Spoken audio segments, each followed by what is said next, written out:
Perfect. If I hear a lot of background noise, just fair warning, I might mute everybody, but there is a chat function. You can tell me to stop, but I will be unmuting as we go. So I'm going to go through the process of creating a listing here. So I'm going to do this in my own demo account here just to play around. I don't want to mess anything up in the McColly account. So yours looks a little different. I actually do have yours up. I'm sure most of you have logged in, but yours looks more like this, McColly branded. And I will reference that if needed. But I'm going to go ahead and be in my SkySlope demo account. So for creating a listing or a transaction, so if you're representing the buyer, you would start directly in transactions. If you have a listing, you would start in listing. Everything in contract goes into transactions. So even a listing will be eventually converted to a transaction. Okay, so everything will end up in the transactions area over here, hopefully. So I'm going to go ahead and walk through creating a listing. Go ahead and create listing, and you automatically get our listing assistant, Sky. She basically just walks you through. You enter your property address. I'm going to enter a local one for me. I'm in Sacramento. Your listings will be, I'm sorry, your type of listing properties will be a little different. This is my demo account. Yours are based on the checklists that are in McColly specifically. So you would just choose the right one that pertains to your property. I'm going to go ahead and choose resale. And then next, you enter the property price. And then the commissions. You can also enter a flat rate right here. Everything I'm entering, by the way, can be changed. So you do have access to this. This is just a wizard to make it as fast as possible for you. So I'm going to go ahead and enter. Yeah. They don't have to enter a commission because it syncs with low accounting. So the only time they have to enter commission is when they're doing a referral. I don't believe she's going to let you go forward without entering the commission. Yeah, you'd have to put something here, even if it's 0. You would have to put a placeholder there to keep going, because that is a required field. I can't move at the moment. Okay. But you can put 0 there. Let me put an expiration date on this one. And then you enter your seller. You can add additional sellers here if you want. You can also switch to a company seller if you need to. Now go ahead and hit next. I apologize. You will not see that. That's a California thing. My apologies. All right, so going forward here. So this takes you right into the checklist. You go ahead and hit required checklist. So any changes that you want to make, we basically just went through these 2 tabs. So if you need to go back and change anything that you entered here or add additional information, you absolutely can. Same thing with contacts. If you wanted to edit or add new contacts, you can. Those are the steps that Sky takes you through, and she takes you right to the checklist. So I'm assuming most of you have attended the training back in, I believe it was October, but just to refresh your memory, every time you create a property within SkySlope, it generates this unique email address specific to the property. So even if it's the same property that you've sold or going to sell again a year later for your clients, maybe they change their mind and they want to sell, it will always be unique to this exact property file. Okay, so even if it's the same address. But if you copy this, anything you send to this email address that's an attachment will be unattached and added to your documents area. So just to clarify these 2 these 2 tabs here, there's a checklist and there's a documents tab. The documents is sort of your holding area for anything you add to this specific property file. Where you turn these into your administrative staff, basically flagging it to say, hey, there's something in here that needs your attention that I've uploaded. Basically, that's you turning in your homework. And that is attaching it to the checklist. So that's your last step. So when I add things to the documents area, I still need to assign them to my checklist items. That will notify my admins that there is something for them to look at. So just to show you how this works, here's my email address. I'm going to go to my email. Let's say I have a listing packet, or even if you have a stack of scanned documents, maybe your client signed with a wet signature, you can, if you plug these into the scanner, just enter that email address that I just copied, and it will go right in there as well. But if you have it in an email form, also, instead of downloading, see there's my attachment, instead of downloading that packet, I can just forward this directly to my email address. So no matter what you use this email for, if it's entering into a scanner or forwarding email, anything attached to an email sent to this address will go to your documents area. Okay. So I just sent that in. I'm going to go back to my file here. So now I'm going to go to the Documents tab. So I mentioned it goes to the Documents area. So I'm going to refresh because it probably takes another second. There it is. So there's that listing packet I just sent in. Another thing you can do here, just to give you an idea. So if I have these on my desktop, this is a huge pile of sample documents that I have. But let's say I want to upload all of these at one time. If you are on this Documents tab, you can drag and drop. See how everything highlights behind that? You can drag and drop on this page as well and see how fast it uploads. Boom, boom, boom. And they're all going to show up there in just a second. There they go. So again, this is a holding area. You can add as much as you want to this Documents area. You still need to add them to the checklist. So you have a couple options. There's that original listing packet that I sent in right there. Now this is the main one that I have for the items in my checklist. But this listing packet could have, 4 to 10 documents in it. We have a split tool right here specifically for PDFs that you add to the system. So I'm going to go ahead and show you how to use that. So I just hit split and it comes up with this preview pane right here. It's thinking, but you can zoom in here and it shows you the PDF itself. So this is my listing agreement on page 1. Over here is where you're creating new documents from this original packet. So if I just start typing in listing agreement, it automatically shows anything in my checklist that has those letters in it. So I just pick the one that I need. Here's the listing agreement that's required. And then just set the pages here. So I can click these buttons over here that say next page and basically move to the next document, which is the agency agreement. So this one goes to page 8 because on page 9 starts my agency agreement. Whoops, there we go. And so a couple things pop up here. I want the agency agreement right there. Again, you set the pages and you can do this for however many things are in your document. So this one goes to 11 because on page 12 is the next one, seller advisory. So you see how this works. You can continue adding rows. You can split 20 documents at once, but this original listing packet stays intact. You can always reference it or resplit it in the future. It's not going anywhere, but you've created 3 new ones that will automatically be assigned to the checklist. So that's exactly what that button says. I'm going to click that. It confirms what it just did. You split 3, attach 3 to the checklist. Now, if I go directly to the checklist, you can see I have turned in those 3 documents. So there's that step that notifies your admin staff. Hey, I uploaded my 3 documents. I'm done. My job is good. So that is that final step you need to notify them. But if you continue to do this throughout the life of this account, just upload your documents to the checklist. That's all you really need to do in the system. Once you have these in here, and again, you can attach directly from here as well. So if I have a miscellaneous file that I need to add, if I hit attach, it lets you choose from any of the documents that you have in your documents area, or you can upload a new document directly to that item. So if I wanted to say, put my sample doc right there and assign it, it now adds one to that area as well. You can add more than one item to a checklist. So if I have another miscellaneous document I want to add here, I can attach another one. Let's say it's the MLS printout. I don't know. You can attach more than one item. Notice the little X went away. You can preview what you have in here by clicking that little paper clip. You can see I have 2 documents here, and I can click either one of those to see exactly what they are. These X's right here, just to clarify what these mean, and you'll notice they're here as well. All this does is you can remove a document. So just to clarify, you as agents cannot delete anything from SkySlope. That is part of the compliance portion that the broker likes. But just keep that in mind. What this is remove document. What you're doing here is just unattaching it from the checklist, but it still remains in your documents area. It's not going anywhere, but it's just cleaning up your checklist. Like, oh, I assigned the wrong one to this item. I need to remove it. You can remove it and then reattach it, or reattach a new one. So for this one, where was my listing agreement? Assign. So you can always reassign things or attach more. But that's basically what you do. You just add documents and assign them to the checklist. Does anyone have any questions so far about any of this? Yes. Okay. So you put it in the document, and then you put all those other documents in there. The only thing you put into the checklist is the listing document.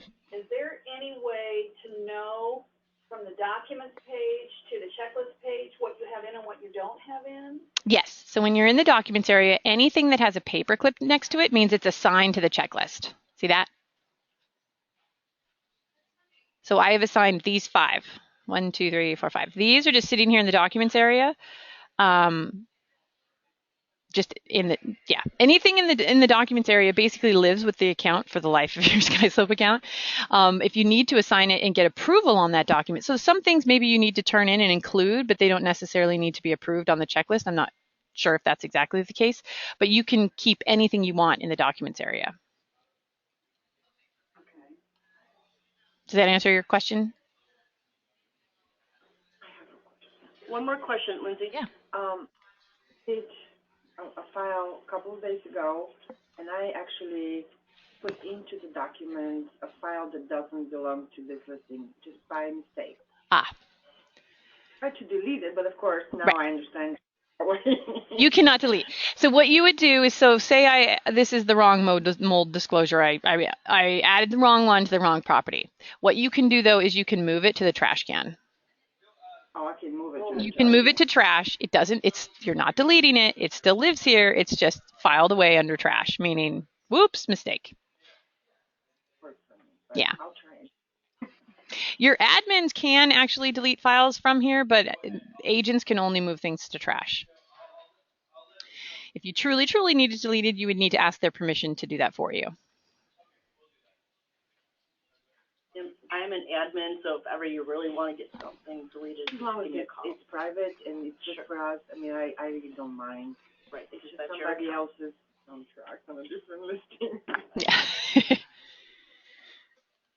Okay, so the one thing though is once you have things in the checklist, I'm sure you've seen emails from your admins that look something like this. Are you guys getting these status emails from your admins letting you know the status of the file?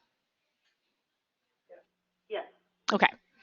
And so there are shortcuts. You can log right in from here and they let you know basically what is needed on any file that you have. In addition to that, I just wanted to point out one thing in the documents area. Are any of you using the share docs option or know what it is? Oh, no. Okay. So do you ever get requests from your clients that say, hey, can I just get soft copies of all of my final documents? Can you email them to me? And then do you ever come across the problem where the attachments are way too large and you can't get it to them and it's a pain in the butt? Yes. Okay.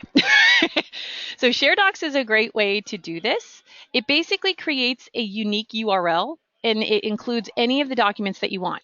So in the documents area, if you want the things assigned to the checklist, choose all the ones with the little paperclip or just the documents you want to give to your client. Or even if you wanted to create a disclosure package so that you could send it to the agent on the other side, you can just include all disclosures. Whatever you want, you can create as many of these as you need, but you just click this Share Docs button and you name your bundle. So I can call this my client final closing docs, whatever you want to name it. And then hit create. It gives you that unique URL that you can copy. I am going to open up a different browser just to show you what this looks like. But what you can use that URL and email it to anyone, so there's no problem with the attachment file size. But if they get the the URL and they paste it in their browser when they get it, excuse me, they will be prompted to enter some information. So this is how you can track exactly who is opening these links. So if your client opens it, you know exactly who opened it, unless they lie and put different information like this. There is no real, all it's doing is checking if it's a real email, but it's not checking the validity at the moment. There we go. So this is what they'll see though. They get all of the property information on the left, including your contact information or whoever the agent was. And then they get all of the documents you included. And so there is a feature request right now to download all, because sometimes this can be quite a few documents, but right now they'd have to click on them individually and download them. But this link does not go away. It's not going to ever end. You would have to deactivate the link or no longer be a SkySlope customer in order for it to stop working. But if you click on agency agreement, it just opens it in a separate file. If it's a PDF, I'm sorry, a separate tab if it's a PDF. If this is a doc or a JPEG image or an Excel file, it will just automatically download it so that they have it on their download folder. But this is a good option. And also, so when I'm going to click on another one just to show you what happens in the log. So I just clicked on 2 individual files and I viewed the bundle. If I go back here, first of all, anything you create is going to be under this tab, this shared bundle. So there it is. I can recopy the link if I forgot it. I can deactivate it if I don't want anyone to access that anymore. And you can create as many as you want. That's why I said name it appropriately. So if you want to send different documents to different people, just maybe add their name to it so they know it's very personalized. But in the log itself, everything I did is included here. So including my email, phone, and name that I entered when viewing this. So if you send something to the agent on the other side and you want to prove that they looked at the disclosures, maybe they say, you never sent me that. I never opened that. You can actually prove them wrong by coming into this log and saying, actually, I have a timestamp saying you viewed these specific documents on this time and this day. So it's a nice way to keep tabs. But that is with the shared bundle. Again, you can use that link. You can email directly out of here as well. So if you're in that documents area and you don't want to leave, you can send emails directly out of here to whoever you want. So and it pulls up your system here. You can CC and BCC. And then if you wanted to paste in that email, there it is. And then you can send that out. Anything that people respond to will automatically come back to this log as well. They don't have to CC the property email. And then you can see there's my email and there's the message that I sent. So you can, and then I have no problems with that attachment file size and getting blocked or being too large. And it's tracked in the system, proving that you did send those documents to your client. File size for like if you're uploading a website document. Lindsay, there's no file limit if they're uploading documents, correct? There is an individual limit per file, but not total files. The individual file limit is 25 megabytes per file. So if it is larger than that, you either need to zip it up or split it. But you can upload unlimited files, and the total storage is unlimited, but the individual file size is 25 megabytes, which is pretty large. The question was how many pages that would be, but that would be dependent on graphics, right? So usually there's... Yeah. And also if it's flattened, sometimes the PDFs themselves aren't necessarily flattened. And a way to get around that, by the way, just a little insider tip. If you ever open, oops, not here. Hold on. If you open a PDF in Chrome, if you want to make sure that it's flattened, if you print to PDF, Chrome has that built in. You can always save it as a PDF. This automatically flattens whatever it is. Flattening sometimes, like if you send things out via DocuSign or even DigiSign, sometimes it adds encryption. To get rid of that and flatten it, you can always do this and save as a PDF. It's just a trick that our support team uses as well, but it happens with different PDFs when they go through a lot of different systems. Sometimes it adds layers of encryption and things like that. Like Chinese. I've had a couple pages come out like it's like Chinese. Question is when it comes out like Chinese, but is that when the fonts are not embedded? Exactly. So flattening would take care of that. So sometimes when people it depends on how they created the PDF, but if they created a PDF with a local font on their own desktop that's, different, and then they try to send it to other people and you don't have that font on your desktop when you view it, you're not going to see it. So if they flatten that, then that's not a problem. So, Lindsay, hang on one second, okay? So in each of your offices, you have a Konica copier, and that the settings are set to compress the PDF. So our closing department still scan like 75-page closing docs, and it's under 25 megs. So you don't have to worry about doing a lot of compression. I'm sorry. Carrie had a question, Lindsay. Yeah. No, you said Chrome, right, if they did want to do that. Was that only the Chrome browser if they did want to flatten? I know it's built into Chrome as a save as PDF. Some might have it, or you might have a program on your own computer that has it, but I know Chrome has it built in. Thank you. Yeah. All right. Lindsay, 1 second, please. Oh, yeah. Well, look, this is, if you're using this before you assign a property or anything, and you're going into docs and doing no property, can you then, I guess you could assign it using the email afterwards, like if you're having things signed for DocuSign, and you're using the no property, yeah, because you don't have it in there. That's how you assign it. So I can. That's a good question. Yeah, I can answer that one. Are you saying, so if you send something out and you're using the no property option with DigiSign, where does it go? Yeah, it should stay in that, but if you want to go and assign it then later, things like that was the hard part. How do you go about doing it? Anything you send out via DigiSign using that no property goes directly to your personal docs. So see, I sent something out here. It says DigiSign. I can assign it right there. Oh, I always forget to use the working docs. So go to the working docs then. Working docs is where Working Docs is where the zip form integration lives if you are in the Indiana state, because I know you guys use it. This is also where Office Docs is, where you can access those. But Personal Docs, that's the holding area if you send anything out via DigiSign not attached to a specific property. So anything you send out for the buyer, like an offer that you haven't created the transaction yet, this is your holding area. And you can create your own folder structure here and move things around. So if I need to move something to my Jimmy Fallon folder, I can right there. And then I can leave it there until this offer is accepted. So I'm sure right now there's a lot of multiple offers going on nationwide that do not go through contract. So either these go to the wayside, or I go ahead and create the transaction and I can assign them out. So when you hit assign, it just allows you to choose. Here's all my transactions. I'm going to assign it to this one, or any of these listings. They actually do have the forms for MRED for Illinois, and then KFAR, is that KFAR is in the process of uploading their zip forms. So. Oh, great. So it's the same, just as simple within ZipForm, same thing. If you have things within ZipForm, you would obviously have a transaction either created already, or you can create new ones directly in here as well. So you can see I have one here for Lindsay Test, and I have quite a few items in there. Anything you need to pull into the file, you can either send out via DigiSign, and I have the option to do no property or assign it to a property right then, or you can assign them out right here. Would you do that? Would you click assign? I want to see how that goes. Same thing as we just saw with the other one. It lets you choose the property that you have in the system, either a transaction at the top or listing at the bottom.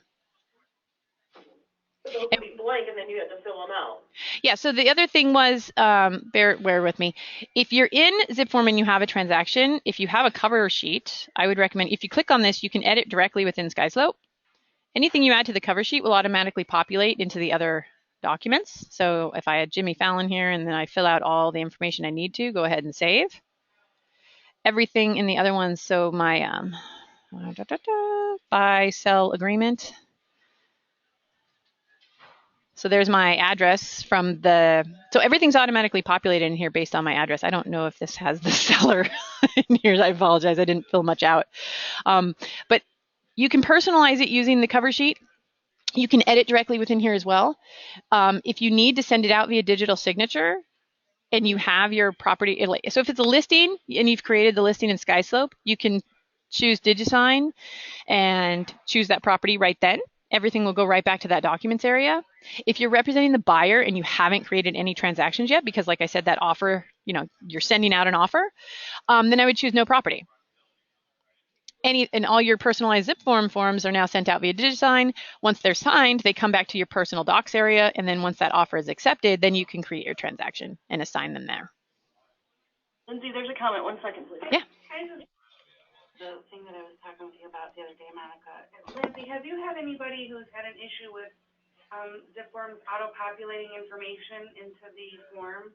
Like, for example, I've filled out forms lately, whether it's a list, well, one time I did a listing agreement at the office, and I generally use Google Chrome, and it auto-populated, like, when I pulled up the form, and I did start the transaction from DigiSign using, in ZipForm, and it auto-populated auto-populated another agent's information into my listing. So I had to clear all that out.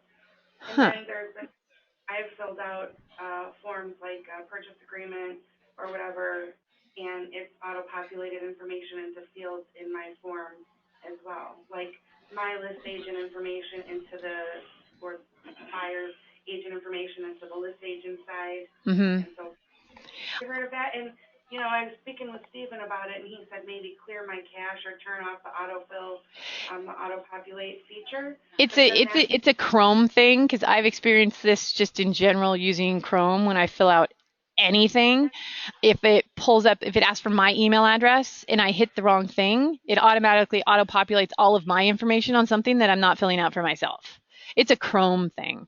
Do you know what I mean? So yeah, so if you, it's an auto, yeah, it, like he said, it's a setting for Chrome. I'm not exactly sure how to turn that off. Well, that's what I was going to say. I mean, I could turn it off, but then that means that it wouldn't, maybe I do want to use auto-populate for other things, and then that feature would be just entirely disabled. So if you have auto-populate set up in Internet Explorer or Mozilla Firefox, that won't happen, though, with ZipForms/SkySlope. Well, even if you have it turned on, I think you just have to be really careful of where you choose something. So if I was to edit this cover sheet in here in ZipForms, and I entered, here, let me just, like where it has an email address, if I was to enter my own, oh, it's not doing it here, of course. So I guess it depends on where you're filling it out. So it doesn't look like my auto-populate is turned on when I'm editing within here, but I'm wondering if I have this in ZipForm. That's where it was happening to me. Okay. So it looks like if you do it within SkySlope, it's not doing it. But if I go here, and I'm gonna test this out. If I go in here and edit, I have a feeling my Chrome auto-populate will show up. Go away thing. Usually it's when I enter an email address. Oh, you can tell I don't work in here very often. I don't even know where to go. Sorry. Anybody else yet? Anywhere else, or just stay away from Google Chrome with this system. So, well, the thing is, SkySlope works the best on Chrome. I think it's just when you're in ZipForms specifically, when you're filling something out, there's an option to not hit the auto-populate. The thing is, when you're typing something out and you see the option to choose so that you don't have to continue typing it, that's the auto-populate. Well, yeah, no, I wasn't even using that feature. Like, it wasn't popping up as it just auto-populated on its own. What happened was, the first time I saw it and encountered it was when I filled out a purchase agreement, and my managing broker's information auto-populated into the contingent on sale field. And I always review my contracts, but that time I missed it, and the listing agent said, "Who's Althea McTemus? And why is her name in the right?" And I'm like, let me go back and look. Well, actually, no, what happened was I saw that and cleared it out, and somehow it got back in there. I must have had to edit the form, and somehow it ended up back in there, and I didn't catch it the second time. And then this happened to me other times. But it didn't come up like where the auto-populate field options came up, and then I clicked on it. It just happened automatically. That's what confused me, because somebody's not catching it, then that. That's definitely not a SkySlope setting. I'm sure it has to do with your browser, so you would need to check the settings there for that. Sorry. Probably that's going to be the safest option. Monica. Was that an office computer too? It happened to me on an office computer, and I use Chrome at the office and at a home computer, and my home computer. Because I will say, at office computers, you should always log off. Agents don't always do that. I know, and that's exactly what I figured happened, because it was Greg Wallace's information that came up, and that's kind of what I figured happens maybe, but that drew me. I'm like, and why is all his information coming up here? Because I tell people that you always got to log off of everything, because otherwise your information is going to pop up the next time somebody opens that system up, so. Rich? Yeah, Monica, I went in several times to ZipForms here just lately.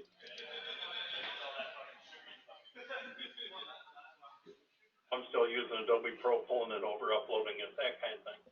Is there something I haven't clicked or something I haven't done to pull the zip form right in SkySlope?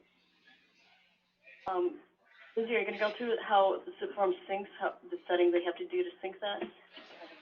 So when you go into SkySlope and you click on working documents and you click on zip forms, do you see this, what I'm seeing now? No, what I get is just a blank page. It'll say zip form plus transactions, but like your Lindsay test, all those below it, nothing there. But it doesn't say like, please enable the zip form integration. It's just blank. Create a transaction though, don't they? First have to create a transaction for those folders to show up. Yeah, if you don't have the zip form transaction created, or if you have existing ones, it should pull up anything that you have currently in zip forms. But if you're a brand new zip form user, you're not going to see anything here because you need to create a transaction there first. You can create it from here, like I did with my, like here, like new test. And then you enter your address and hit create. Then it lets you pull from your library and you can include anything you want. So once you do this, you should see something in there. If you don't have anything created in zip form, yes, it will be blank. End date one, I'll be right. So can you do it? Don't know KaiFar didn't or we need to stay away from that. You can use KaiFar forms, you just have to scan them in for right now, Andy. Right? Yeah, we're hoping with KaiFar, they're finalizing some documents and we're just waiting. Andy's been tracking that for me. Yeah, so with Connie over at the association office, she's been updating us every couple of weeks, so hopefully soon. We're just waiting for some things on their end. And zip form end. So once the forms go into zip form, like we create our own library of blank forms, are they fillable? Yes. Or just whatever is fillable prior to loading it? No, that's the whole point of zip forms, is that it's editable. Yeah, everything within zip forms you can click on and fill right there. So in zip forms, everything is editable within the system. So if you just click on it, this is all fillable right here. You can do this within SkySlope. So if I make any change here, you just go ahead and hit save. Hang on 1 second, please. Yep. Could the administrator upload them into the office docs in there until KaiFar gets them approved and uploaded into zip forms? So that they don't have to do it, each agent, like, the office administrator can just upload them the entire packet of. Well, I don't want to make it too No. complicated. No. We'd rather, we're this close, I think, to having them in there. Yeah. And they're I'm editable, hoping in so. a couple of weeks is what we're being told. Yeah. I have another We just have to question. go to zip forms and choose all the forms, and they'll go into our library, and they'll just be there, and we just pull what we need. Correct, Lindsay? In your Office Docs library? Yes. Yeah, anything you add here is accessible by everything in the company folder is accessible by everyone in McColly. If you want them specific to the office, so if there's only documents, for like the Rose and Blue offices or whatever, then you can add them to that specific folder and only people with access to that office can see it. Otherwise, if it's under company, everyone has access to this. And so if you click on any of these PDFs, you can open them in a separate window if you need to, or you can go ahead and send them out via DigiSign here or assign them to any of your property files. The only thing is if it is a fillable PDF, you cannot edit like you did in zip forms. You'd have to download it, fill it out, and then save it and put it in the property file separately. Shanka, did you have another question? Yes, I'd like to go back to the SkySlope document. Okay. So let's say we have something that is already assigned and approved, and I need an additional initial or signature on that document. Can I pull it up and send it to a client through DigiSign from there? Yes, you can. So you said, so if something is assigned, of course I picked something that's not, bear with me. I forgot what the property that I just created was.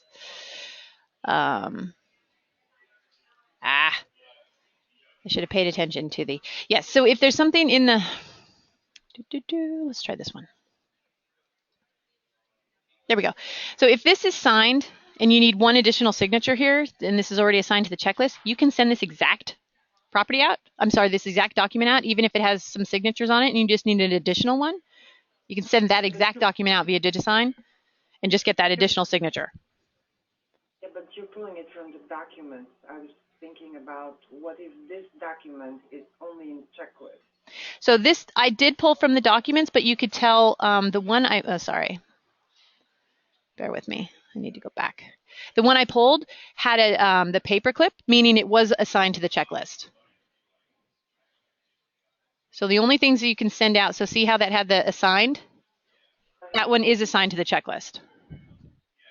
You can only send things out via DigiSign in the documents area, not the checklist area, but you can tell which ones are assigned with that paper clip. If it didn't have the paper clip, it's not assigned to the checklist. And here I have another question from my. What if we just want to send one sheet of this whole document? Is it possible to split it? You would have to split this first, just like so. And so if you only want to send this is only one page, sorry. But if you wanted to split it and say, Lindsay test, go ahead and split. All it does is split it and add it to the documents area. So then you can send this one out instead and just have it be that one page. One more question. Mm-hmm. I've sent quite a few out and used that DigiSign pretty hard. When it comes back, it says you have a DigiSign document.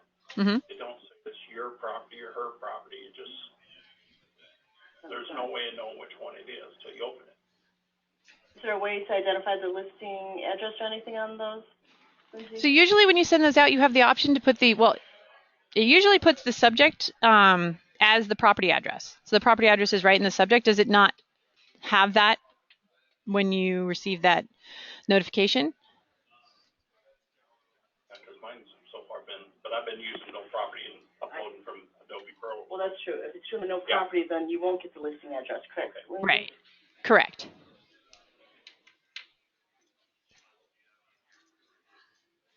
But you should be, even when you send it out though, you could put some in the subject line instead of just, please sign.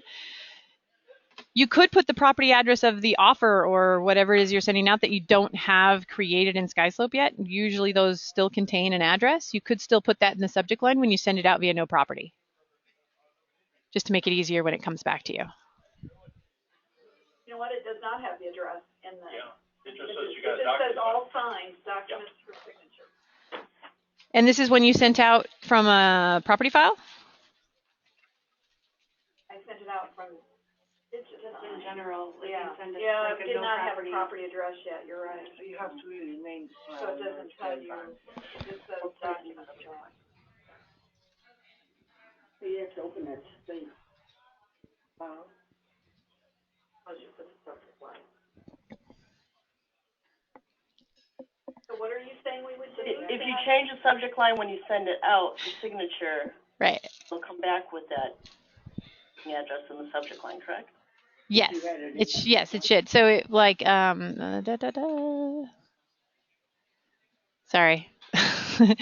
So if I was to send this out, and it takes me through the whole thing, if I send it to me, then I add a signature block there. So yes, I would put this, you could put the subject right there. Even if it doesn't auto-populate, because right now I'm in a property file, that's why it pulled it in. But if you're in no property, that'll be blank, but you can always add the address right there. Well, I don't think that that's gonna come back anyway, because I always put in there something regarding for. It won't send it out unless you put a subject matter. But it does not come back what you have in there. It doesn't. Okay. And this is the one, just the notification that everyone has signed your document. Right. Comes back in your email. That subject line in, it won't let you send it. I've tried to send a couple times and didn't have a subject, and it wouldn't do it without a subject. Yeah, mandatory field. So post-meeting, could you test that, Lindsay, please? Yeah, absolutely.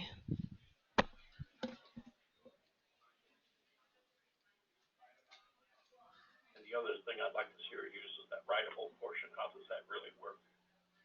I mean, I've put some blocks in there where they got to write something like print their name or something. But I'd like to see that work from the other end. There's nobody sending it back to me saying, hey, write something there.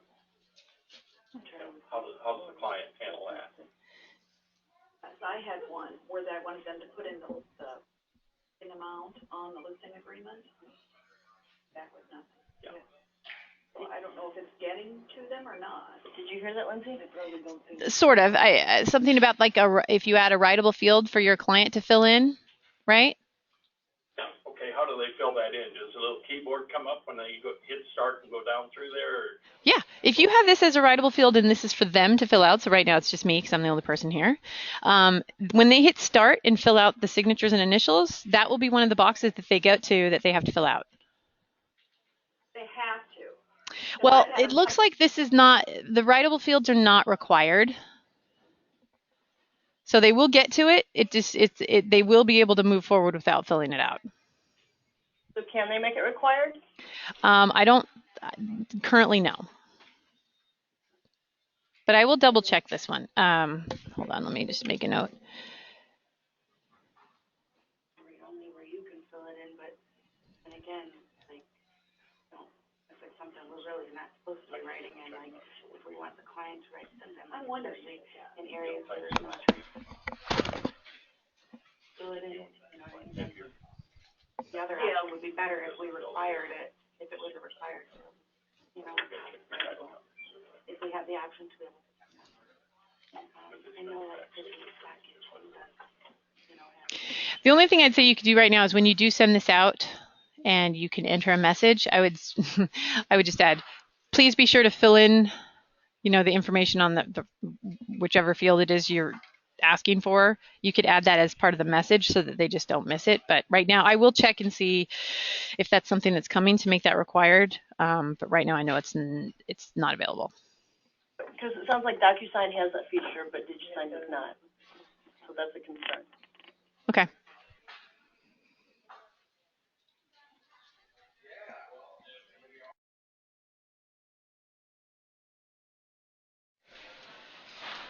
I'll definitely add that to my, I have a running list of feature requests for my bigger clients, so I will absolutely add that and attach your name to it because that helps. Is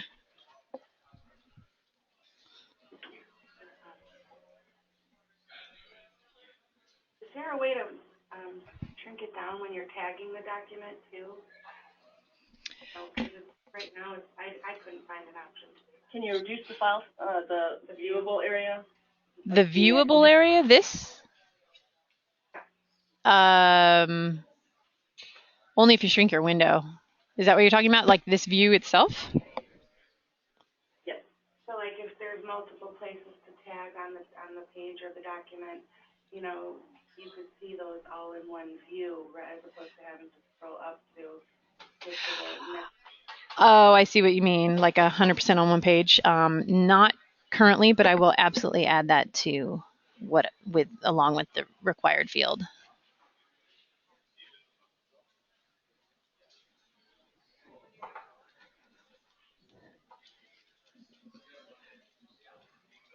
Thank you, Lindsay. Yeah, no problem. More question, Lindsay. Yeah. Oh, sorry. Signers, and the document don't come back. Is there any way of seeing who's hanging the game up? Yep. So if you go to the actual DigiSign desktop icon right here, there's subtabs here. So you can see everything that's completed and everything that's been sent. So if you go to sent, that tells you exactly who's still waiting to sign and who has already signed. And if you need to, you can resend these right here. So I can go ahead and resend this to Nikki because she's holding my thing up. Does it say who viewed it also? View, no. It will just tell you who has signed and who is still waiting. So if you resend that, the other two signatures already on there? Yeah, they don't get it. Only the person that needs to sign gets it. And they will get the version with the other signatures on it, I believe. What I really like about this is when you're done, you can send copies to absolutely everybody, so you don't have to mess with it. You're done. So yes, this automatically sends copies to everybody. You don't have to send those out. So if one person signed and then the others haven't signed yet, they will get a subsequent follow-up email letting them know they can download the final version with all signatures on it. So you don't have to do that. I'm sorry? If somebody hasn't signed? I didn't hear the question. I'm sorry. send out reminders? It does not automatically send out reminders, no. That is a feature request that's already been added as well.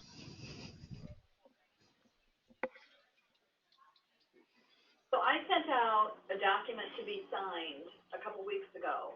Never got it back, never got it back. Finally, he called me and wanted to know something. And I said, well, you never sent your documents back. You sent it back the same day. I never got the email.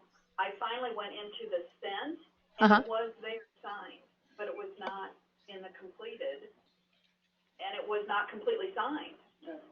Some documents were signed, some were not. So how did that happen? Or what did So I've seen that before, and usually it has to do with usually the circumstance is that maybe there was two people signing and one person had to fill in information like a writable field.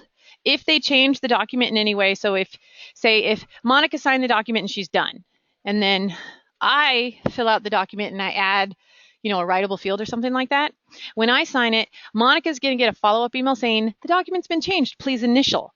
If they don't do that, it's still going to be stuck in sent. And that was the case. That's the case. It's because, so when that happens, what I recommend is use those signer groups. You know how you can add a signer group so that one person signs and the next person does not get it until that person is done? If you ever add a writable field, I highly suggest using those signer groups, because then they won't get that follow-up email to initial and you won't have that problem. Well, it was. They did have separate 1 and 2 signers, but it was the same email address. Oh, okay.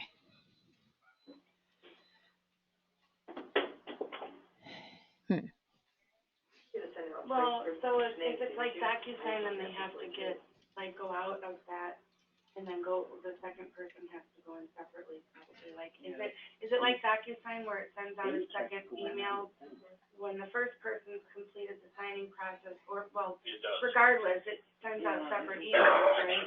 So then the second signer, like, a lot of people don't know that, okay, if it's husband and wife share the same email address, that sometimes you have to go out once the first person's done, and then the second person has to go in separately and go back in. So if they are you talking about if someone's sharing an email, like a married couple, something like that? Right. Yes. Yeah.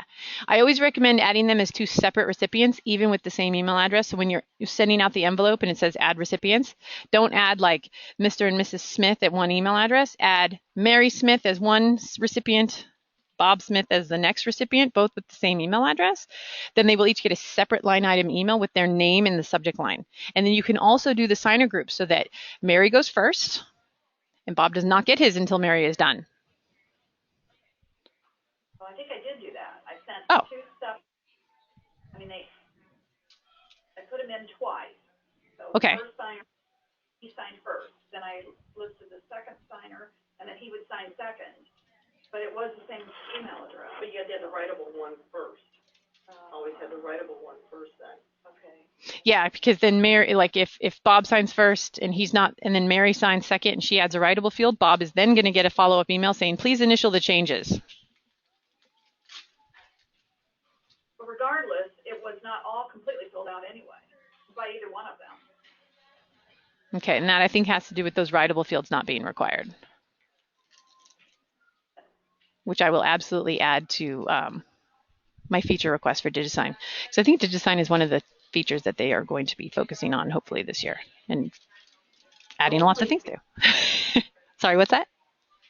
Put a read-only field in there and you fill it in. I mean, it's going to fill out that whole document for everybody to see. Yeah, read-only is something like you could add, instead of uploading a new document, you can add a read-only area, which essentially adds text to the document, and then send it out to whoever you want. So read-only just becomes a field that you can fill in, send it out, and it just becomes part of the document. And it doesn't matter which name you put it under, you're just having everybody read it only, and it Right. will be filled out. Yeah, no one's going to be able to fill that out. It's best used if the agent sending out the envelope is the one who's filling that out before they send it. You would use that if you're doing if you're changing a price in a contract or something like that. Exactly. I filled out the whole form that way. The blank form put in there and then filled it out that way. Because it just shows up as a text box, so. Yeah. I think I'm finding out though, on some of the things, they're not lining up very well. like, if you're changing, When you're especially if you placing want the tags, where do you place them on the line? on the lines, Yeah. and then if you happen to strike out something, that strikeout is like way off. Oh. If you do see anything like that, the best thing to do is to screenshot what you see and then open a support ticket, because the more they have on that, obviously, the more they escalate those to product, the faster it's going to get changed. So those are the kind of things, if you could provide proof of what it's doing, just screenshot what you have and just email it to support@SkySlope. That would be helpful. Well, it's when it's coming back. It's not when you're doing it, because when you're filling out the document and you're striking out something, Then it looks fine. Yeah. then when it comes, I would even say just send in the one that comes back and say, this is not what it looked like when I sent it out. Can you tell us how to properly line up the tags so that we do make sure that they're on the appropriate lines? Well, yeah, I know exactly what you're talking about. I've experienced kind of the same thing. I've had to do kind of a trial and error when I do that. Bear with me. I'm hoping I'm selecting one. if you want to put an X in the box, it doesn't come back up in the box. Sometimes it comes up high. Let me just apply.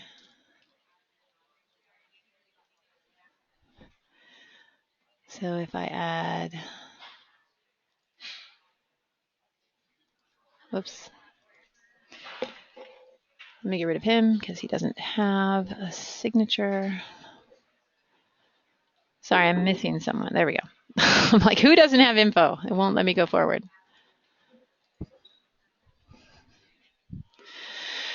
All right, so what are we lining up, a writable field or a readable field? Read only. Well, any of them. Either one of those. Initials or signatures either. So, I mean, initials I usually put right on top of the line. Same thing with signatures. Actually, that's how I do it usually with all of these. I put it on top of the line like that for anything I need to do. If you wanted to cross out that line above, following the improvements, if you wanted to cross that out and you move that writable field there and put a line through it, that's where it's not coming back. Like that. Or if you wanted to do 2 lines crossing out, it actually came back to 1 line just on the top sentence. Right click and put a different font. Okay. Yeah, honestly, the best thing you can do is if you see those examples, either send them to support or send them to me, and I can, it's going to be a feature enhancement to make any changes to the tool. So if you send those to me, that just gives me more, basically, ammunition to get things changed. So please send those over to me if you have those examples. Maybe if you screenshot this screen and then send me the actual signed version that comes back, that would be really helpful.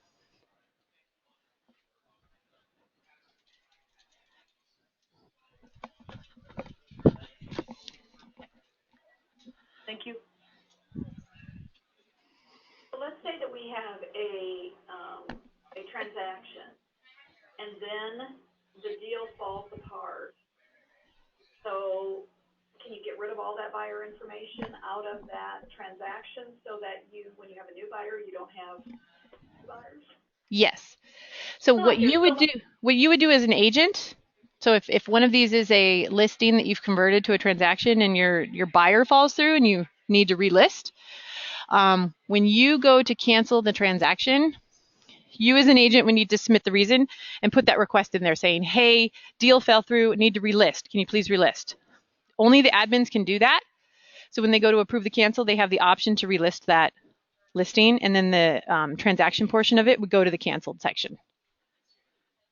So when you say relist, you just mean it brings the listing back up. Yep. Your listing would go back to the listing side without the buyer attached,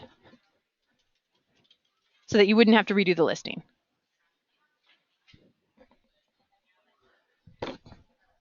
Questions I think are more McColly policy than Lindsay. Do we want to wait on that? Yeah, that's why I have Andy here too, so let her finish up and then we'll do that. Is that okay? And then be on SkySlope or not? And I hate to do this, we have about 1 more minute of time on here. Do you have any other questions you want me to review while we're here? them real quick how to convert the listing to a transaction? Mhm. So when you're in managed listings, that's where all your listings will be. When they're ready, let me get rid of that. If you have an accepted offer, you just go here to accept contract. And that will take you to the transaction side where you just go through those steps again. You then apply the transaction checklist and add any required information to move forward to creating that transaction. But that's not possible before actually the office approves Unless the you have a document. checklist full. Pardon? You can't do it unless your checklist is full or completed, is approved, right? But not me, by someone else. Yeah, exactly. Yeah.